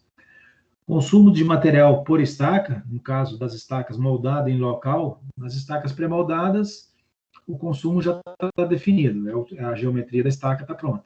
Mas no caso das estacas moldadas no local, eu tenho que estar sempre verificando o volume teórico do meu volume executado. O teórico é o diâmetro vezes a área da estaca vezes a profundidade vai me dar o volume. Agora, acontece que o volume real, ele é sempre maior do que o previsto em projeto, porque a estaca pode ser concreto, o concreto vai empurrando o terreno, você consome muito mais. Então, é uma forma de você verificar, né, também se a sua estaca tem uma certa integridade, né? Se o volume lançou concreto e está abaixo do que você previu, aconteceu alguma coisa de errado. Ou o concreto não foi até o fundo, ou a estaca não está na profundidade que precisa. Qualidade, consumo de materiais, comportamento das armaduras, né? A armadura das estacas, o mais difícil é quando a estaca é moldada no local, depois você coloca a armadura. Então, o concreto tem que estar adequado para você poder colocar aquela armação ali, né? Volume da base, no caso dos tubulões, né, que a gente faz o alargamento de base. Deslocamento e levantamento das estacas pelo efeito de cravação das estacas vizinhas. Acontece isso, gente. Aqui, ó, na imagem aí, a gente está vendo duas estacas próximas uma da outra. Então, aqui eu mostro aqui para vocês, ó, a estaca, aqui é um capacete metálico batendo na estaca, e a estaca está muito próxima. Quando eu cravo uma estaca, ela causa efeito na estaca vizinha. Então, essa cravação, eu posso estar cravando uma e levantando a outra. Então, eu tenho que verificar isso está acontecendo. Quando o solo tem argila mole, por exemplo, isso é comum de acontecer. Deslocamento das estacas e anormalidades de execução. Se a gente observar alguma anormalidade, a gente tem que estar atento a ela. E agora para as estacas escavadas. A gente falou alguns pontos de atenções para a estaca cravada, agora para estacas escavadas. As estacas escavadas, comprimento real da estaca, se eu cheguei na cota correta, desvio de locação nas estacas escavadas. O que é desvio de locação? Eu marquei meu ponto lá, o trabalho que vocês estão fazendo. Vocês vão fazer a alocação de 5 pontos no trabalho de vocês. Então, é um ponto de projeto, tá lá, um ponto. Quando eu fui escavar a minha estaca, será que eu escavei ela no lugar certo? Ou eu desloquei, o equipamento deslocou 1, 2, 3, 4, 5 centímetros? Acontece muito, muito mesmo. Às vezes, o torque da máquina é muito forte, o solo é muito duro, quando ela vai girando, ela se movimenta, ela provoca desvio na alocação. Então, toda vez que eu concluir a minha estaca, eu tenho que novamente conferir se ela está no ponto correto. Não é que eu cravei e ela está certa, eu tenho que cravar, isso serve para os dois, eu tenho que conferir. Característica do equipamento de escavação, se ele tem força para chegar na minha cota que eu desejo, qualidade dos materiais utilizados, no caso do concreto moldado em loco, né? Consumo dos materiais por estaca, de novo, né? O previsto versus realizado, eu previa consumir 2 metros cúbicos, deu 2,5 metros. Olha, o que aconteceu? Eu previa 2 metros cúbicos, só aconteceu 1,5 metro. Então, alguma coisa errada tem. Controle de posicionamento das armaduras também, eu tenho que olhar. Anormalidade na execução, alguma anomalia. A máquina desaprumou, por exemplo, né? Anotação rigorosa dos horários de início e fim da escavação. O terreno, quando a gente escava, as estacas, o terreno está sofrendo um alívio de pressão. Você tirou terra dali de dentro, então ele aliviou a pressão do terreno. Então, no máximo, eu cavei hoje nas estacas escavadas, a norma fala que no máximo 24 horas eu tenho que concretar. Então, se eu passar muito tempo por conta de volume, às vezes eu quero juntar 2, 3, 4, 5, 10 estacas para dar volume, para me usar um caminhão de concreto, por exemplo. Mas se eu passar de 48 horas, o terreno já afrouxou. Então, ele não está na coesão adequada. Pode até romper as paredes daquela estaca. Anotação rigorosa do horário de cada etapa de concretagem, também, para não ter junta fria, tem que concretar de uma vez. E, às vezes, no caso que a gente usa lama bentonítica, às vezes o terreno, as paredes do terreno não têm capacidade de suporte. Então, eu escavo e encho de lama para que o terreno não venha a desbarrancar. É um processo. Estaca raiz acontece isso, e nas hélices contínuas também. Às vezes a gente usa a lama para poder manter o furo cheio e não desbarrancar. Então, quando a gente usa a lama bentonítica, eu tenho que ter certeza que aí a concretagem sempre vai ser do fundo para cima, eu tenho que ter certeza que não tem contaminação daquela lama. Ela tem que ter a densidade adequada para ela ser mais pesada do que o próprio terreno. Então, é um processo de verificação também. No tubulão, o que eu tenho que olhar no tubulão? A cota de alargamento, né? Onde é que eu tenho que chegar? Dimensões reais da base de alargamento, eu tenho um diâmetro em cima de 60. Minha base é de quanto? Eu tenho que levar ela ao 1,20 m. Então, tem que conferir se a base chegou ao 1,20 m. Então, tem que descer no tubulão para conferir. Material do solo de apoio, né? Se quando eu escavei lá no apoio realmente está resistente, eu tenho que dar uma checagem. O equipamento utilizado nas várias etapas, eu tenho que observar. Deslocamento e desaprumo, né? Então, a minha estaca tem que ser verticalizada, eu não posso cavar torto. Então, tem que ver se tem desaprumo. Consumo do material, né? O volume teórico, o volume executado. Qualidade dos materiais utilizados, alguma anomalia, né? Presença de água, por exemplo, no fundo do tubulão. Dispersão por um profissional responsável, né? A gente não pode deixar o operário só falar para nós. Não é que ele vai falar mentira, mas a gente pode, não deve acreditar sempre. A gente tem que observar se a base do tubulão está adequada. E, finalizando aqui, de novo, a questão a norma, né, a NR18, traz vários itens lá sobre escavações das fundações de Monte de Rocha. Então, sempre observe, em toda etapa da obra, é uma bíblia para nós. A NR18, a gente tem que estar atento a ela, tá? Aqui, alguns itens da norma, né? Ela fala aqui, por exemplo, das escavações, né? O furo maior do que 70 centímetros. Eu tenho que o operário estar lá embaixo na profundidade, ele tem que estar amarrado, se houver um desmoronamento, você poder puxar ele. E tem que ter sempre um sentinela ali para observar se não está acontecendo algum problema, né? Não posso deixar o cara escavando e não ter uma supervisão dessa escavação. Tem que estar escorado, né? Fazer também estaqueamento perto da alta tensão. O ideal é que a gente peça à concessionária que faça o desligamento da rede. Se não for possível, né, elas fazem um isolamento da rede, para que se o batistaca não esbarre na rede, e ele é de ferro, obviamente, e a corrente elétrica ia causar um acidente fatal aí, né? Então, a gente tem que observar, é muito comum a gente, né, na periferia da nossa obra, na divisa, a gente ter que fazer fundação ali. E a gente tem que observar a altura do batistaca com relação às redes. É muito comum também o operário subir na torre, né?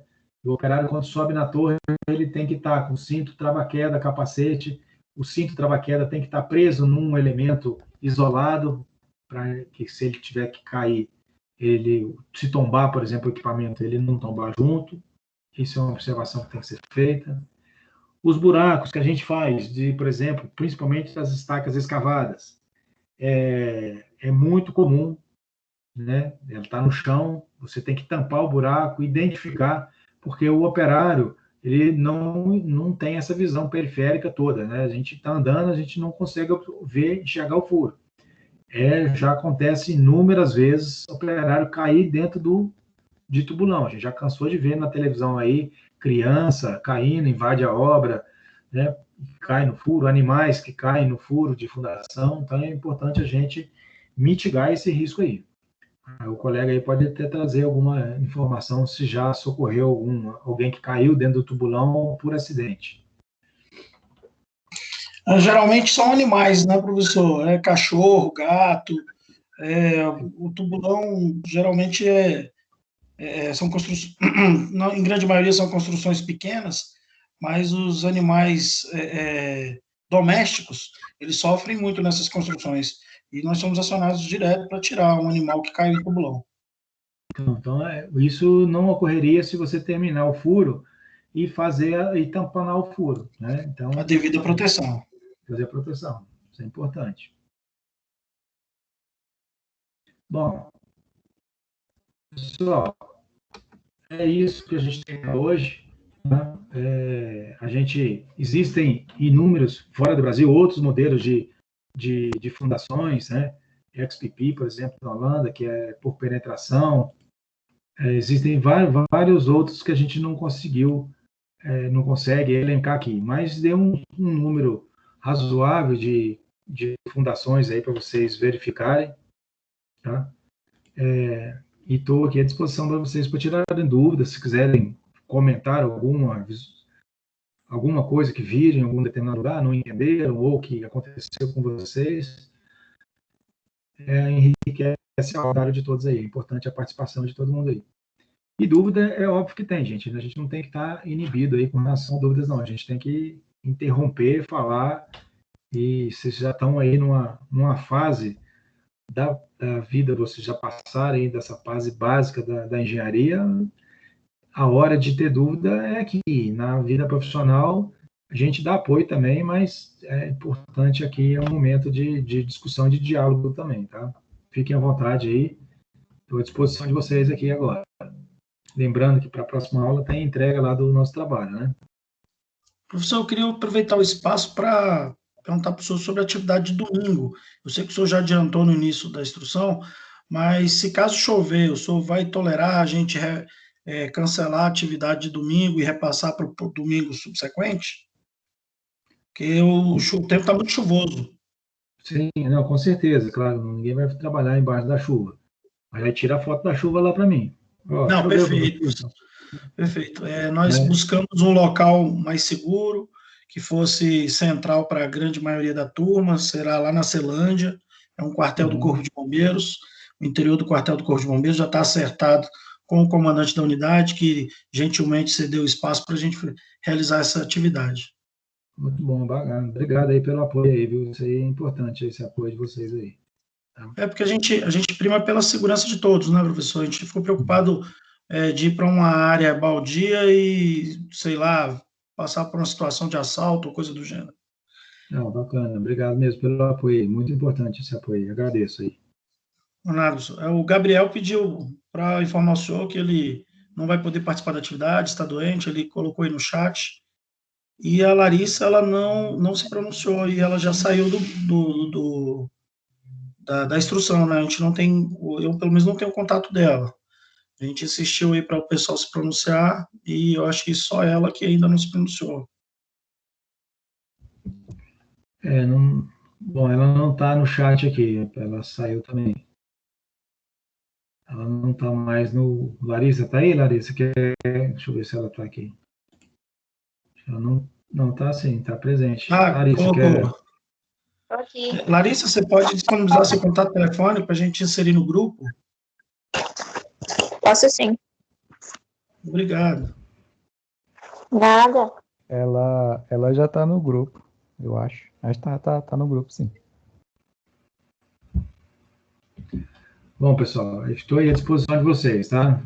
Ficar aberto aí, a próxima aula nossa, a gente já vai entrar na parte de estruturas, tá? Mas a qualquer momento a gente pode voltar no assunto, trazer alguma novidade aí. Eu vou deixar aqui, vou encerrar a gravação, para não ficar muito longa a gravação, tá, gente? Mas continuo aqui